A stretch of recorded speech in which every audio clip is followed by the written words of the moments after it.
ዛሬ የኛ የሆነውን ቀይ ባህር መልሶ ለመጠየቅ የሚሰጋ የሚጠራጠር ትውልድ መፈጠሩ የስነ ልቦና ስብራት አካል ነው።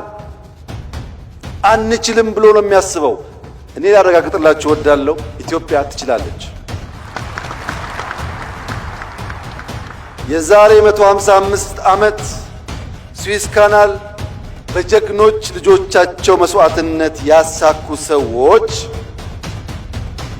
ዛሬ እፎይ ብለው በአመት በትንሹ $10 ቢሊዮን ላፍ ያደርጋሉ። ስዊስ ካናል ሲሰራ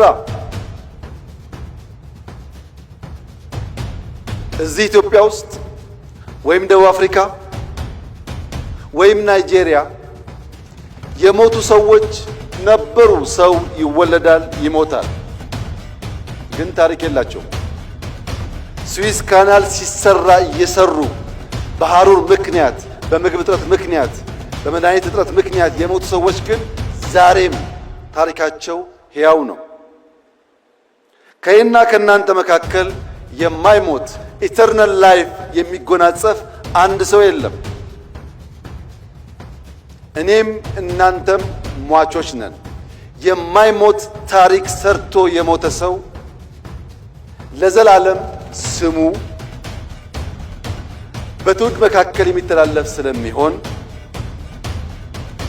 ኢትዮጵያን የሚያክል ሀገር ኢንካፕሱሌትድ ሆና ለልጆቻችን መሸጋገር አለበት ብሎ ማመን ተገቢ ሐሳብ አይደለም። ተገቢ ሐሳብ አይደለም። ይህን ለማሳካት ውጊያ፣ ግጭት ያስፈልጋል ብለን አናምንም። ለዚህም ነው ለ5 ዓመታት ስንለማመጥ የነበረው። አሁንም በሰላም በዓለም ሕግ መሰረት ኢትዮጵያን ከዘጋት በርና ድሃ ካስባላት መጠሪያዋ መገላገል አለባት ብለን ስለምናምን በየትኛው መድረክ ከኢትዮጵያ ጋር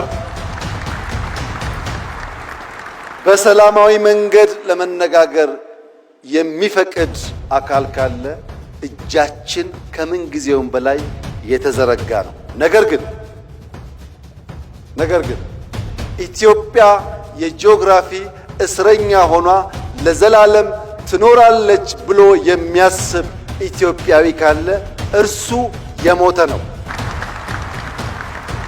ሰላም ታስቀድማለች፣ ድህነትን ትፋለማለች፣ መውጫ መግቢያ በሯን ታበጃለች።